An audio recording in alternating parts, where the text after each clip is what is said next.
13واں باب دوسری آیت۔ اور جو حیوان میں نے دیکھا اس کی شکل تیندوے کی سی تھی اور پاؤں ریچھ کے سے اور منہ ببر کا سا، اور اس اژدہا نے اپنی قدرت اور اپنا تخت اور بڑا اختیار اسے دے دیا۔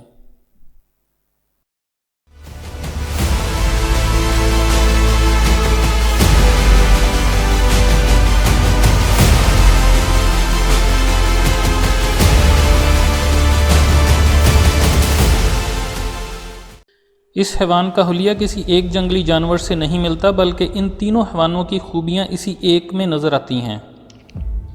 یہاں دانیل کی کتاب کے 7ویں باب میں دانیل کو جو رویا دکھائی گئی اس کے 4 حیوانوں کا مطالعہ کرنا ضروری ہے۔ یہ رویا اپنے اندر دانیل کے وقت سے لے کر مخالف مسیح کے عہد کے اختتام پر مسیح کی زمینی بادشاہت قائم ہونے تک انسانی تواریخ کی ایک متحرک، واضح اور جامع تصویر رکھتی ہے۔ مکاشفہ 13 باب والے حیوان کو مکمل طور پر سمجھنے کے لیے اس رویا کا مطالعہ کرنا بھی بہت ضروری ہے۔ دانیل نے اپنی رویا میں 4 حیوان دیکھے جو سمندر میں سے نکل رہے تھے اور ایک دوسرے سے مختلف تھے۔ پہلا جاندار شیر ببر کی مانند تھا اور عقاب کے پر رکھتا تھا۔ یہاں ہم اس پہلے حیوان میں جنگلی جانور کے بادشاہ اور پرندوں کے بادشاہ کا ملاپ دیکھتے ہیں، جو مطلق العنان بادشاہت کا نشان ہے۔ یہ پہلا حیوان بابل کی سلطنت کو ظاہر کرتا ہے اور دوسرے باب میں نبوکد نظر کو دکھائی جانے والی مورت کے سونے کے سر سے موافقت رکھتا ہے۔ 4 عالمی سلطنتوں میں سے بابل کی حکومت سب سے زیادہ طاقتور اور عظیم الشان تھی۔ اس کے پر نوچے جانے سے مراد یہ ہے کہ اس کی پہلی طاقت اور شان سب چھین لی جائے گی۔ دوسرا حیوان ریچھ کی مانند تھا۔ ریچھ دوسرے جنگلی جانوروں کی نسبت زیادہ سست، بھدا اور کمزور ہے۔ مادی اور فارسی حکومت کی یہی خوبیاں تھیں اور نبوکد نظر کی مورت کے چاندی کے سینہ اور بازو سے مشابہت رکھتی تھیں۔ اس کا دہنا پہلو جو فارس کو ظاہر کرتا ہے، بائیں پہلو جو مادی ہے کی نسبت زیادہ مضبوط، طاقتور اور جارحانہ خاصیتیں رکھتا ہے۔ 3 پسلیاں جو اس کے منہ میں دانتوں کے درمیان ہیں، لیبیا، بابل اور مصر کی سلطنتیں ہیں، جنہوں نے اس طاقت کو روکنے کی کوشش میں ایک تہرا اتحاد قائم کیا تھا، لیکن وہ سب تباہ ہو گئے۔ یہ سلطنت قوت، دولت، شان اور انتظام میں بابل کی سلطنت سے کم تر تھی۔ تیسرا حیوان ایک تیندوے کی مانند ہے جو نہایت دلکش، تیز، طاقتور اور تند مزاج ہوتا ہے۔ یونانی سلطنت کی یہی خوبیاں ہیں جو نبوکد نظر کی مورت کے تانبے کے شکم اور رانوں کے مشابہ ہیں۔ تیندوے کی تیزی اسکندر اعظم کی فتوحات کی تیزی کو ظاہر کرتی ہیں۔ اس کے 4 سر ان 4 جرنیلوں کی طرف اشارہ کرتے ہیں جنہوں نے 323 قبل مسیح میں اسکندر اعظم کی موت کے بعد سلطنت کو تقسیم کر لیا۔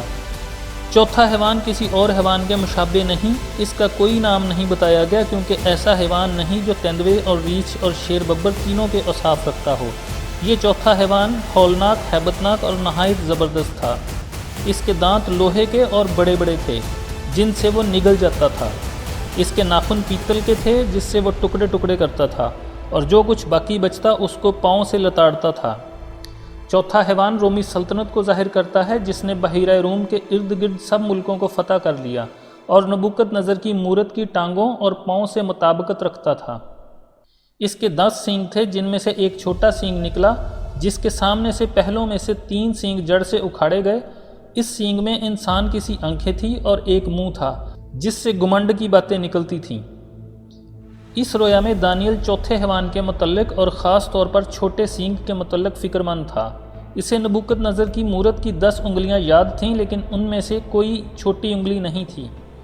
بس دانیل محسوس کرنے لگا کہ اس چھوٹے سینگ کے بارے میں کوئی غیر معمولی بات پائی جاتی ہے۔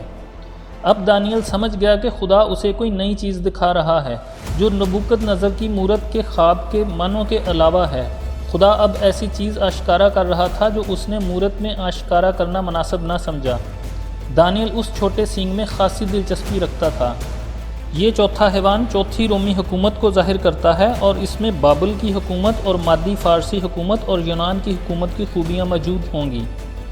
ہم یقین سے کہہ سکتے ہیں کہ مکاشفہ 13 باب والی حکومت میں بھی تیندوے کسی تیزی، ذہانت اور شائستگی کی خوبیاں ہوں گی، ریچھ کسی طاقت اور وحشی پن ہوگا، اور شیر ببر کسی طاقت اور شان اور جابرانہ خوبیاں ہوں گی۔ اس عظیم حیوان میں ان تمام خوبیوں کی وجہ اسی آیت کے آخری حصہ میں بتائی گئی ہیں۔ اژدہا نے اپنی قدرت اور اپنا تخت اور بڑا اختیار اسے دے دیا۔ پولس رسول نے اس کے بارے میں مقدسوں کو پہلے ہی بتا دیا ہے کہ جس کی آمد شیطان کی تاثیر کے موافق ہر طرح کی جھوٹی قدرت اور نشانوں اور عجیب کاموں کے ساتھ ہوگی۔ اس حیوان کی تمام خوبیاں شیطان کے دیے ہوئے اختیار، قدرت اور تخت کی وجہ ہیں۔ بس اس آیت میں زبردست اہمیت کا حامل ایک واقعہ سرزد ہوتا ہوا دیکھتے ہیں جو اس دنیا کی تواریخ میں کہیں نہیں ملتا، کہ ابلیس اپنا اقتدار کسی اور کو منتقل کر کے خود پس پردہ رہ کر کام کرنا چاہتا ہے۔ یہ حکمت عملی کی تبدیلی جنگ میں شکست کی وجہ سے ہوئی۔